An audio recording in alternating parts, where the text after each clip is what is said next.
देखने वाले हैं द मैजिशियंस रेनकोट। दोस्तों मूवी की शुरुआत एक थिएटर से होती है जहां जेम्स नाम का मैजिशियन मैजिक ट्रिक वगैरह दिखाया करता है। और वैसे मैं आपको बता दूं कि जेम्स की फाइनेंशियल कंडीशन अभी ठीक नहीं चल रही, ना ही उसके शोज फुल होते हैं और ना ही इतनी आमदनी कि थिएटर का किराया निकाल पाए। इसलिए जेम्स काफी परेशान रहता है कि क्या करूं। ऊपर से उसकी परेशानी और बढ़ाने के लिए हावर्ड नाम का आदमी उसके पास पहुंच जाता है जो कि अब इस थिएटर को खरीदना चाहता है। तो जेम्स को कहता है कि देखो मेरा ऑफर मान लो और तुरंत इस थिएटर को खाली कर दो। बैंक ने तो तुम्हें नोटिस भी दे दिया है, तो मैं अच्छा ऑफर दे रहा हूँ इस थिएटर को खरीदने के लिए, वरना बैंक तो थिएटर को सील कर ही देगी और तुम्हें फिर कुछ नहीं मिलेगा। जेम्स के पास मजबूरी तो थी, लेकिन वो थिएटर बेचना नहीं चाहता था। वो हॉवर्ड से कहता है कि एक काम करो, मुझे कुछ दिनों की मोहलत दे दो, मैं बैंक के सारे पैसे चुका दूंगा। हॉवर्ड कहता है कि ठीक है, आखिरी मौका दे रहा हूँ मैं तुम्हें, आज का फाइनल शो तुम कर सकते हो। अगर ये शो सही चल गया तो मैं समझ जाऊंगा कि तुम पैसे इकट्ठा करके बैंक का कर्ज चुका सकते हो, और अगर ये फाइनल शो भी फ्लॉप हुआ तो फिर ये थिएटर मुझे बेचने के अलावा तुम्हारे पास कोई दूसरा ऑप्शन नहीं बचेगा, याद रखना इस बात को। जेम्स मान जाता है। अब फाइनल शो शुरू हो जाता है। जेम्स पूरी मेहनत के साथ एक से बढ़कर एक ट्रिक्स दिखाता है ताकि लोगों को एंटरटेन किया जाए। किस्मत से आज थिएटर भी फुल हो जाता है। अब जेम्स को उम्मीद तो होती है कि आज तो अच्छा प्रॉफिट बन जाएगा। वो छोटे मोटे ट्रिक्स दिखाने के बाद ऑडियंस के बीच बैठी जूलिया नाम की लड़की को बुलाता है ताकि उस पर भी कोई ट्रिक परफॉर्म कर पाए। तो जैसे जूलिया स्टेज पर आती है, उसके कोट पर लगा हुआ एक कीमती ब्रोच जेम्स तुरंत चुरा लेता है, जिसकी खबर भी जूलिया को नहीं लगती। एंड वो ब्रोच काफी महंगा लग रहा था। जेम्स का प्लान था कि शो से मिले पैसे और इस ब्रोच को बेचकर बैंक का सारा कर्ज चुका दूंगा, जिससे थिएटर को बेचने की नौबत ही नहीं आएगी। हाँ, तो इसके बाद जेम्स जूलिया पर मैजिक ट्रिक दिखाने के लिए उसे एक लकड़ी के बॉक्स में डाल देता है और ट्रिक परफॉर्म करके जैसे ही बॉक्स खोलता है उसमें से जूलिया गायब। ऑडियंस काफी ज्यादा खुश होती है उस ट्रिक को देखकर, लेकिन ऑडियंस में हॉवर्ड भी बैठा होता है जिसके पास एक जादुई अंगूठी होती है। उसकी मदद से वो लकड़ी के बॉक्स का वो वाला कंपार्टमेंट खोल देता है जिसके अंदर जूलिया गई थी। अबे यार, सब खराब हो गया। सभी को पता चल जाता है कि बॉक्स के अंदर दो छोटे कमरे हैं, एक के अंदर जूलिया गई। तो जेम्स ने दूसरे वाले दरवाजा खोलकर लोगों को ट्रिक दिखाया, जिससे लोगों को ऐसा लगा कि जूलिया गायब हो गई है। लेकिन सीक्रेट रिवील होने से सभी लोग जेम्स का मजाक बनाते हैं कि क्या बनता शो है। बताओ यार, इतना अच्छा शो चल रहा था, सबके धज्जा उड़ा दी हॉवर्ड ने। इसलिए बेचारे का ये शो फिर से फ्लॉप हो जाता है। और अब जेम्स अपने कमरे में आकर उस ब्रोच को देख रहा होता है जो कि काफी कीमती है। सोचता है कि इसको बेचकर अच्छे पैसे मिल जाए तो मजा आ जाए, थिएटर को बेचना नहीं पड़ेगा। लेकिन इससे पहले कि वो ब्रोच को बेच पाता, जूलिया उसके दरवाजे पर दस्तक देकर कहती है, अच्छा एक बात बताइए, क्या आपने मेरा ब्रोच देखा? क्योंकि जब मैं स्टेज पर आई थी तो उस टाइम वो ब्रोच मेरे कोट में लगा हुआ था, लेकिन अभी वो मेरे पास नहीं है।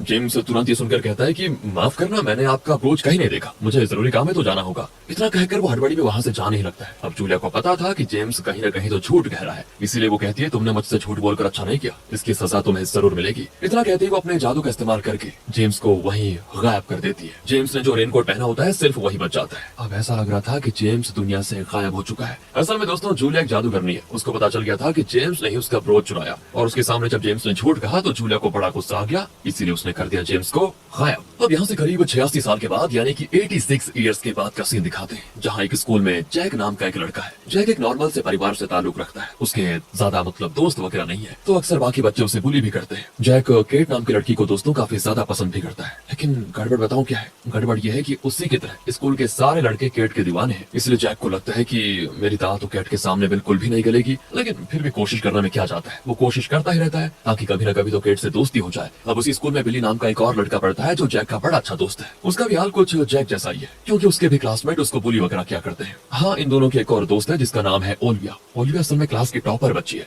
हर चीज में उसका दिमाग काफी ज्यादा चलता है। आज भी सारे बच्चों को किसी टॉपिक के ऊपर स्पीच देना था, तो ओलिविया सबसे हार्ड टॉपिक पर स्पीच देती है। फिर क्या था, जो सुनकर पूरी क्लास के बच्चे सो हो जाते हैं, क्योंकि ओलिविया की सारी बातें उनके सर के ऊपर से जाती है। और बच्चों के साथ साथ टीचर मराठा की भी आंख लग जाती है। लेकिन दोस्तों, हम एक चीज नोटिस कर पाते हैं कि मराठा के पास किसी तरह की शीशी है। वो उस शीशी में सारे बच्चों के अंदर से कुछ न कुछ मैजिकल पावर्स निकालकर शीशी में भर रही होती है। असल में आपको एक चीज बताऊं, ये मराठा भी एक जादूगरनी है। जब भी उसका जादू कम होता है तो वो बच्चों के अंदर से उनकी नॉलेज, उनकी फिटनेस, सारी चीजें धीरे धीरे करते हुए निकाल लेती है ताकि खुद का जादू बरकरार रख पाए। सबसे ज्यादा तो वो ओलिविया के अंदर से निकालती है, क्योंकि ओलिविया दूसरों से ज्यादा इंटेलिजेंट है ना। अब यहाँ से अगले सीन में जैक अपने घर पर आता है, जहाँ ओलिविया और बिली भी उसके साथ होते हैं। अब जैक को उसकी माँ मैरी कहती है, देखो तुम्हें नानी के घर जाना होगा, कुछ प्रॉब्लम हो गई है, वो मैं तुम्हें अभी नहीं बता सकती, लेकिन तुम्हें जाना होगा। एक काम करो, कुछ दिन नानी के घर पर रहना, उसके बाद वापस आ जाना। अब जैक को तो पता है कि प्रॉब्लम क्या है। एक्चुअली इस घर को जैक के पिता ने लोन पर खरीदा था, लेकिन जब से उनका देहांत हुआ है तब से घर की EMI मैरी नहीं भर पा रही है। वो कोशिश बहुत करती है कि ये घर बैंक जब्त ना कर ले, क्योंकि ये उसके पति की आखिरी निशानी है। और हालात अब ऐसे हो गए हैं कि बेचारी मैरी अकेले कर भी क्या सकती है। इसलिए वो जैक को नानी के घर भेज रही है ताकि पैसों का कुछ बंदोबस्त कर पाए। तो जैक भी अपने दोनों दोस्तों को लिए नानी के घर चला जाता है, जहाँ कर तीनों खूब मस्ती करते हैं, क्योंकि नानी के घर जाने का मजा कुछ और ही होता है दोस्तों, आपको पता होगा। वही जैक और उसके दोस्त पूरे घर को अच्छे से एक्सप्लोर करने में लगे होते हैं कि क्या पता घर में उन्हें कोई काम की चीज मिल जाए। और तब घर के अटिक में उन्हें कई सारे बॉक्सेस दिखाई देते हैं जिनमें अलग अलग तरह के कॉस्ट्यूम रखे होते हैं। एक्चुअली उन कॉस्ट्यूम्स को जैक की नानी ने किसी ऑक्शन में खरीदा था। उन्हीं कॉस्ट्यूम में जेम्स का रेन कोट भी होता है। जेम्स भूल तो नहीं गए आप? अरे जेम्स वही जिसको जादूगरनी ने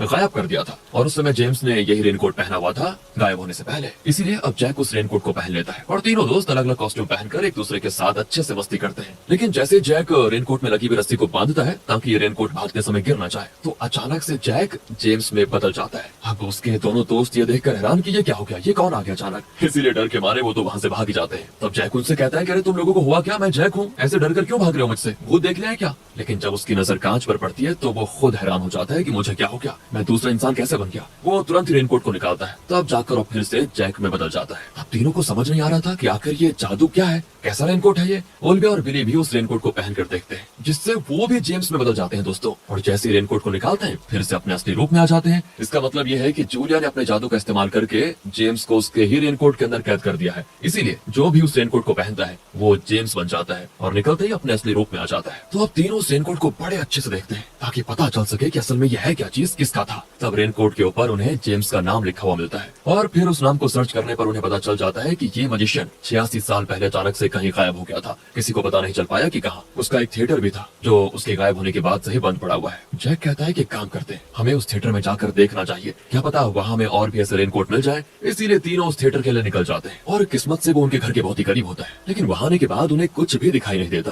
क्योंकि वो थिएटर बिल्कुल खंडर बन चुका है। बिली जब टॉर्च की मदद से इधर उधर देख रहा होता है तभी उसकी नजर किसी अजीब सी दिखने वाली क्रिएचर पर पड़ती है, लेकिन वो कुछ सोच समझ पाता कि वो क्या है। तभी सारे चमगादड़ उन तीनों पर हमला शुरू कर देते हैं। इसलिए तीनों अपनी जान बचाकर थिएटर से भाग जाते हैं। अगले सीन में वो क्रिएचर मराठा के पास आता है और उससे कहता है कि मुझे उस रेनकोट का पता चल गया है। थिएटर में 3 बच्चे आए थे, उन्हीं के पास वो रेनकोट है। मैंने अपनी आंखों से उस रेनकोट को देखा है। और ये सुनकर मराठा बड़ी खुश होती है क्योंकि वो उस रेनकोट को दोस्तों 86 ईयर से ढूंढ रही है और आज जाकर उसका सपना पूरा होने वाला है। वो तुरंत उस क्रिएचर को ऑर्डर देती है कि जाओ और पता लगाओ कि वो बच्चे कहाँ रहते हैं, मुझे किसी भी हाल में वो रेनकोट चाहिए। इधर बिली जेम्स बनकर अपने दोस्तों के साथ जैसे ही आगे बढ़ रहा होता है तभी उसको जेम्स की आवाज सुनाई देती है जो जमीन पर गिरे हुए पानी की मदद से उनसे बात करने की कोशिश कर रहा होता है। इसका मतलब जेम्स पानी की मदद से रेनकोट के बाहर वालों से कांटेक्ट कर सकता है। तो जेम्स बच्चों से कहता है कि मेरी बात ध्यान से सुनो, मेरी मदद करो, मैं 86 ईयर से यहाँ फंसा हुआ हूँ, तुम लोग ही मुझे आजाद कर सकते हो प्लीज। तुम्हें जूलिया नाम के जादूगरनी को ढूंढना होगा, उसी ने मुझे इसके अंदर कैद किया था, वही मुझे आजाद कर सकती है। लेकिन वो आगे कुछ बता पाता। सड़क की सफाई कर रहा आदमी उस पानी को वहाँ से साफ कर देता है जिससे जेम्स भी गायब। उन्हें समझ आ चुका था कि जूलिया नाम की कोई इंसान है जिन्हें उन्हें अब ढूंढना है। लेकिन जेम्स ने कहा कि 86 साल पहले जूलिया ने जेम्स को कैद किया था। तो अब सवाल यह है कि जूलिया क्या अभी जिंदा होगी या फिर वो मर गई होगी, इसका पता लगाना होगा इन तीनों को। दूसरी तरफ मराठा काफी ज्यादा खुश होती है कि बहुत ही जल्दी वो रेनकोट मेरे पास होगा। और यहाँ पर हमें पता चलता है कि असल में मराठा वो रेनकोट हासिल क्यों करना चाहती है। एक्चुअली उस रेनकोट के अंदर एक ऐसी चीज है जिसकी मदद से मराठा खुद की जवानी वापस हासिल कर सकती है। और आज का आखिरी दिन है। अगर आज के दिन वो रेनकोट मराठा को नहीं मिला और रेनकोट के जादू की मदद से मराठा की जवानी हासिल नहीं हुई तो वो हमेशा एक आम इंसान वाली जिंदगी गुजार कर ही कुछ सालों के बाद मर जाएगी। और यही वजह है कि वो खुद को जिंदा रखने के लिए बच्चों की नॉलेज और फिटनेस वगैरह को ले लेती है, जो कि एक तरह से उसकी जवानी को मेंटेन रखने का टेम्पररी सोल्यूशन है। लेकिन परमानेंट सोल्यूशन के लिए उसे चाहिए रेनकोट। इसीलिए मराठा अपने जादुई बॉल का इस्तेमाल करके ये जानने की कोशिश करती है कि रेनकोट अभी कहाँ पर है। और फिर क्या था, वो जादुई बॉल उसको रेनकोट दिखा देता है जो कि अभी जैक के नानी के घर पर होता है। मराठा अभी कौवे को अपने कंट्रोल में लेकर उसको जैक के नानी के घर में छोड़ देती है जो रेनकोट को चुराने की कोशिश करता है। पर तीनों दोस्त बड़ी मुश्किल से उस कौवे से वो रेनकोट वापस हासिल कर लेते हैं। मराठा को बड़ा गुस्सा आता है देखकर कि मेरा प्लान फेल नहीं हो सकता। फिर वो अपने क्रिएचर से कहती है कि जाओ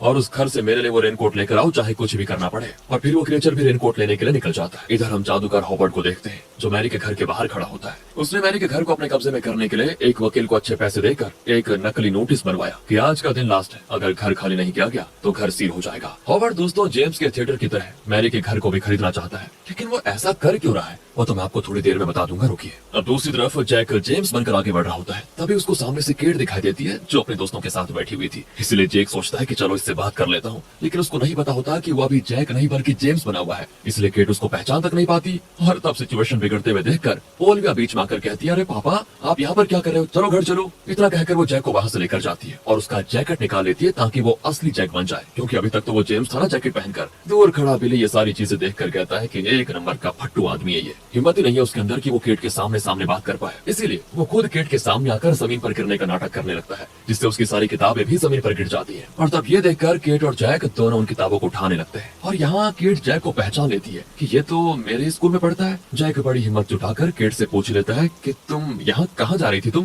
केट कहती है, हाँ मैं पार्टी में जा रही थी, आज रात मेरे दोस्तों ने पार्टी रखी हुई है, आना चाहो तो तुम आ सकते हो। बस जैक की खुशी का ठिकाना ही नहीं होता कि यार केट ने मुझे खुद इनवाइट किया, मजा आ गया। मेरे भी काफी खुश होता है कि चलो कम से कम इनकी बातचीत तो हुई। अगले सीन में दोस्तों हॉवर्ड मैरी के घर के बाहर उसके आने का इंतजार कर रहा होता है। जैसे ही मैरी आती है वो उसको नकली नोटिस दिखाते हुए कहता है कि सुनो, मैं आपका ये घर खरीदना चाहता हूँ। मैंने नोटिस देखा कि आज पैसे नहीं दिए गए तो ये घर सील हो जाएगा, तो वैसे मैं ये घर इसके ओरिजिनल कीमत के दुगने में खरीदना चाहता हूँ, जिससे आपको काफी फायदा होगा। लेकिन मैरी इसके लिए तैयार नहीं होती, क्योंकि ये उसके पति की आखिरी निशानी थी। वो कहती है, पिछले हफ्ते ही तो मैं बैंक को EMI भर के आई हूँ, फिर उन्होंने कैसे नोटिस भेज दिया मुझे? ऐसा नहीं हो सकता। तब वहाँ जैक भी अपने दोस्तों के साथ पहुंच जाता है और इस मैटर को शांत करने के लिए वो जेम्स में खुद बदल कर कहता है कि देखो हॉवर्ड, आप इस घर को खरीद नहीं सकते, मैं एक लॉयर हूँ और कानून के हिसाब से मैरी जब EMI भरने के लायक नहीं रहेगी तब जाकर घर को सील किया जाएगा, वरना नहीं। तो बीच में आप क्यों आ रहे हो? और जैक के दोस्त इंटरनेट पर दोस्तों कुछ आर्टिकल्स वगैरह भी निकाल लेते हैं जो वो जैक को दे देते हैं। वही आर्टिकल वाले पेपर को वो हॉवर्ड को थमाते हुए कहता है कि देखिए, इसमें सारे कानून लिखे हुए हैं, आराम से इसको पढ़ लेना। यह सुनकर हॉवर्ड को बड़ा गुस्सा आता है। लेकिन अब आप सोच रहे होंगे इसने जेम्स को पहचाना क्यों नहीं? तो वो नहीं पहचान पाता उसको, क्योंकि उससे वो 86 साल पहले मिला था और अब उसकी याद थोड़ी रहेगी उसको।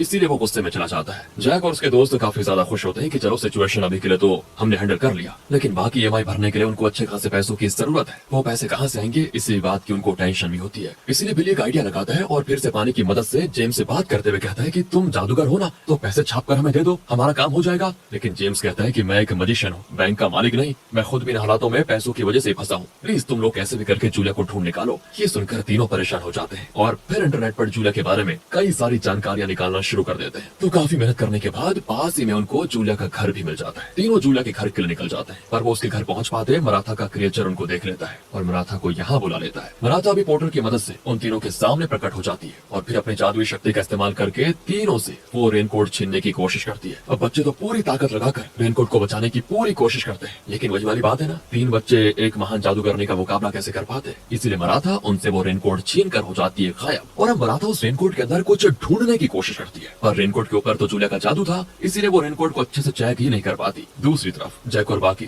जूलिया के घर पहुंच जाते हैं, जो 80 साल होने के बाद भी दोस्तों वैसे ही सुंदर है जैसे कि पहले हुआ करती थी। तीनों को तो यकीन नहीं होता कि ये तो एकदम जवान लग रही है, अमर है क्या ये? जूलिया बताती, देखो मैं एक जादूगरनी हूँ और जादू की मदद से खुद की एज को स्लो या फास्ट कर सकती हूँ। ये सब कुछ मंत्रों की ताकत से होता है, लेकिन एज को स्लो कर देना और अमर की तरह रहना एक श्राप है, जिससे तुम उसी एज में फंसे रहोगे और तुम्हारे सामने से बच्चे बूढ़े होकर मर जाएंगे। काफी झंझोड़ कर रखने वाली है ये जिंदगी। और हाँ, मुझे पता है कि तुम तीनों यहाँ पर क्यों आए हो, तुम्हें जेम्स ने भेजा होगा पक्का। मैं खुद अपनी उस गलती के लिए 86 साल से पछता रही हूँ। मुझे लगता है कि मुझे जेम्स के साथ ऐसा नहीं करना चाहिए था। मैंने हर कोशिश की कि अपने मंत्रों को वापस लेकर जेम्स को रेनकोट से आजाद कर दूं, लेकिन ऐसा हो नहीं पाया। उस मंत्र का साइकिल 86 साल का है। 86 साल में आज का आखिरी दिन है और इसी दिन मैं मंत्र को तोड़कर जेम्स को आजाद कर सकती हूँ, लेकिन अगर वो आज आजाद नहीं हुआ तो फिर अगले 86 साल उसको इंतजार करना होगा। तीनों हैरान हो जाते हैं। वो जूलिया से कहते हैं कि यहाँ आते आते हमारे पास वो रेनकोट था, लेकिन हमने उसको खो दिया, पर आप टेंशन मत लो, हम कैसे भी करके वो रेनकोट आपके पास लेकर आ जाएंगे। तीनों अब सोचने में लगे होते हैं कि मराठा हमें कहाँ मिल सकती है। ओलिविया कहती है कि वो मेरी क्लास टीचर है, क्या पता वो स्कूल में मौजूद हो। तीनों स्कूल जाते हैं ताकि मराठा को ढूंढ पाए, लेकिन वो वहाँ होती नहीं। अब दूसरी तरफ जब मराठा पूरी किताबों की मदद से ये तरीका ढूंढ रही होती है कि वो कैसे जूलिया का जादू खत्म करके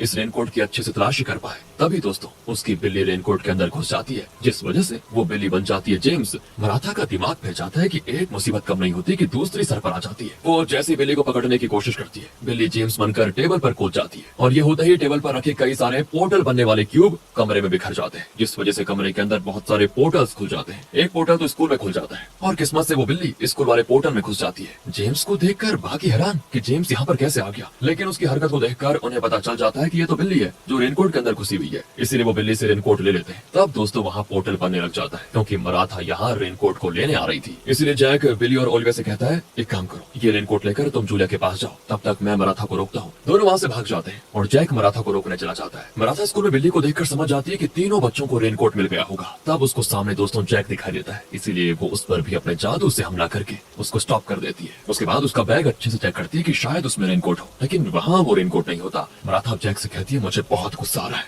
जल्दी से बता दो वो रेनकोट है कहाँ, वरना 2 मिनट लगेंगे तुम्हें गायब करने में। लेकिन तब भी वो नहीं बताता कि रेनकोट कहाँ रखा हुआ है। दूसरी तरफ ओलिविया और बिली दोनों जूलिया के पास पहुंच जाते हैं, इसलिए जूलिया तुरंत अपने जादू की मदद से रेनकोट पर किया हुआ जादू खत्म कर देती है। ऐसा होते ही जेम्स रेनकोट के अंदर से बाहर आ जाता है। तब जूलिया उससे माफी भी मांगती है 86 साल से उसको कैद करने के लिए, लेकिन जेम्स जूलिया से कहता है कि तुम्हारी कोई गलती नहीं है, मेरी ही गलती थी जो मैं लालच में आ गया। फिर वो उसको उसका ब्रोच भी वापस कर देता है। तब जाकर जूलिया खुश हो जाती है, लेकिन जेम्स को जैक कहीं दिखाई नहीं देता। तो ओलिविया और बिली उसको बताते हैं वो मराठा को रोकने गया था, हमें उसे बचाना होगा। दूसरी तरफ मराठा ने जैक को पिंजरे के अंदर कैद कर दिया था। जैक उससे कहता है कि आखिर तुम्हें वो रेनकोट चाहिए क्यों? तब मराठा बताती है, उस रेनकोट के अंदर जेम्स नाम का मजिशियन कैद है, उसके पास एक जादुई ब्रोच है, वही ब्रोच मुझे चाहिए ताकि उसकी मदद से मैं अमर बन पाऊँ। वो ब्रोच मेरा था, लेकिन मेरी बहन जूलिया ने मुझसे वो छीन लिया और खुद अमरता हासिल कर ली। आज अगर मुझे वो ब्रोच नहीं मिला तो मैं हमेशा हमेशा के लिए एक मामूली इंसान बनकर रह पाऊंगी। जैक हैरान कि मराठा और जूलिया दोनों बहनें हैं। इसके बाद मराठा जैसे जैक पर हमला करने वाली होती है, तभी मराठा का क्रिएचर वहाँ पोर्टल बना देता है, जो पोर्टल सीधे खुलता है जूलिया के घर में, क्योंकि वो भी नहीं चाहता कि मराठा जैक की जान ले। इसलिए जैक को बचाने की खातिर वो मराठा के खिलाफ हो जाता है। पोर्टल बनते ही जूलिया मराठा के पास आ जाती है और उससे कहती है, मुझे माफ कर देना, मुझसे बहुत बड़ी गलती हो गई थी जो मैंने आपसे ब्रोच छीन लिया, लेकिन अब मुझे मेरी गलती का एहसास हो चुका है, इसीलिए मैं आपको ये ब्रोच वापस देना चाहती हूँ। मराठा हैरान हो जाती है, क्योंकि उसको लग रहा था कि जूलिया आज भी उसको अपना दुश्मन मानती होगी, लेकिन जूलिया बदल गई है, उसको उसकी गलती का एहसास हो चुका है। इसीलिए मराठा जैक को आजाद करके जूलिया को माफ कर देती है और ब्रोच मिलते ही मराठा भी जवान होकर अमर बन जाती है। दोनों बहनों की नफरत भी हो जाती है दोस्तों खत्म। नहीं, अभी मूवी खत्म नहीं हुई है। इधर हॉवर्ड मैरी के पास आकर कहता है, पिछली बार नकली लॉयर को लाकर अच्छा बेवकूफ बना लिया मुझे, लेकिन आज मैं बेवकूफ नहीं बनूंगा, आज तुम्हें ये घर मुझे बेचना ही पड़ेगा। तभी वहाँ पर जैक और बाकी सभी लोग पहुंच जाते हैं। मराठा और जूलिया कहते हैं कि हॉवर्ड, हमें पता है तुम क्या करना चाहते हो, लेकिन हम तुम्हें तुम्हारे प्लान में कभी कामयाब नहीं होने देंगे। हॉवर्ड कहता है, बहुत देर कर दी तुम लोगों ने, मैरी ने ये घर मुझे बेच दिया है। इतना कहकर वो मैरी को लिए हो जाता है गायब। जैक को समझ नहीं आता कि आखिर ये हॉवर्ड है कौन और ये करना क्या चाहता है। तब जूलिया बताती है, हॉवर्ड एक बहुत ही ज्यादा खतरनाक शैतानी मंत्रों का इस्तेमाल करना चाहता है, जिसकी मदद से वो दुनिया का सबसे ज्यादा ताकतवर आदमी बनना चाहता है। ये मंत्र 100 साल में सिर्फ एक बार इस्तेमाल कर सकते हैं। इससे पहले हॉवर्ड ने उस मंत्र का इस्तेमाल करने की कोशिश की थी, लेकिन बाकी जादूगरों ने मिलकर उसे रोक दिया। लेकिन आज फिर से हॉवर्ड उस मंत्र का इस्तेमाल करना चाहता है। उस मंत्र का इस्तेमाल करने के लिए 3 खास तरह की लोकेशन चाहिए होती है। उन तीनों लोकेशन के बीच की जगह पर इस मंत्र का इस्तेमाल किया जाता है, लेकिन उसे जो भी 3 जगह चाहिए, उन तीनों जगह पर वो जबरदस्ती कब्जा नहीं कर सकता। इसीलिए जिसकी वो जगह होगी उसे खुद अपने हाथों से हॉवर्ड को वो जगह देनी होगी या बेचनी होगी, तभी जाकर वो मंत्रों का इस्तेमाल कर पाएगा। यानी कि दोस्तों समझ गए आप, इसी वजह से हॉवर्ड ने जेम्स को मजबूर किया थिएटर को बेचने के लिए, और मैरी के साथ भी उसने वही काम किया। 2 लोकेशन तो इनको पता थी, अब तीसरी लोकेशन इनको पता करनी थी। तब जैक कहता है कि क्या पता तीसरी लोकेशन हॉवर्ड का ऑफिस हो जहाँ पर वो रहता है। इसलिए जूलिया जैसे तीनों लोकेशन को मिलाती है, वो तीनों सही लोकेशन होती है। अब उन्हें पता चल जाता है कि तीनों लोकेशन के बीच में हॉवर्ड उस मंत्र का इस्तेमाल करने गया होगा। तो सारे लोग उसी जगह पर जाते हैं और सच में दोस्तों हॉवर्ड और मैरी वहाँ पर मौजूद होते हैं। जूलिया मराठा के साथ हॉवर्ड पे हमला करने की कोशिश करती है, लेकिन हॉवर्ड की जादुई अंगूठी की मदद से किसी का जादू उस पर असर नहीं कर पाता। इसके बाद हॉवर्ड उस मंत्र को जैसे ही इस्तेमाल करता है, वहाँ पर अजीब और जादुई जैसी चीजें उत्पन्न हो जाती हैं। हॉवर्ड कहता है, मुझे एक ऐसा इंसान चाहिए जो अपनी मर्जी से इस धुएं के अंदर जाए, जो ऐसा करेगा मैं उसकी जो इच्छा होगी उसे पूरा कर दूंगा। ये सुनकर जेम्स तुरंत हॉवर्ड से कहता है कि मैं इसके लिए रेडी हूँ। तो हॉवर्ड उसको अपने पास बुलाता है, लेकिन जेम्स तो ट्रिक करने में माहिर था, तो वो तुरंत ही चुपके से हॉवर्ड की अंगूठी चुरा लेता है और उसे चुराकर वो जूलिया को दे देता है। बस दोस्तों हॉवर्ड एकदम गुस्सा हो जाता है कि ऐसा नहीं हो सकता। अंगूठी चाहते ही जूलिया और मराठा अपने जादू का इस्तेमाल करके हॉवर्ड को ही धुएं में डाल देते हैं, जिससे वो फाइनली मारा जाता है। यानी कि अगर जेम्स भी अंदर जाता तो वो पक्का मारा जाता। इसी वजह से मैरी भी बच जाती है। जैक और बाकी सारे लोग काफी ज्यादा खुश होते हैं कि चलो शैतानी जादूगर से पीछा छूटा। सभी सोचते हैं कि 2 जादूगर ने बहनों को आपस में मिलाकर एक साथ कर दिया और जेम्स को भी 86 साल के बाद कैद से आजाद कर दिया। जैक के घर की EMI मैरी तो भरी रही थी, उसकी भी टेंशन अब खत्म हो गई, क्योंकि सील होने का नकली नोटिस तो हॉवर्ड ने बनवाया था, न कि बैंक ने। और दोस्तों मूवी के आखिरी सीन में जैक केट की पार्टी में जाता है, जहाँ उसे देखकर वो बड़ी खुश होती है, क्योंकि वो उसी के आने का इंतजार कर रही थी। इसी हैप्पी एंडिंग के साथ ये मूवी यहाँ पर खत्म होती है। बाकी दोस्तों अगर आपको मूवी अच्छी लगी हो लाइक कीजिए, चैनल को सब्सक्राइब। मिलते हैं आपसे अगली वीडियो में, ध्यान रखिएगा अपना। Finally thanks for watching.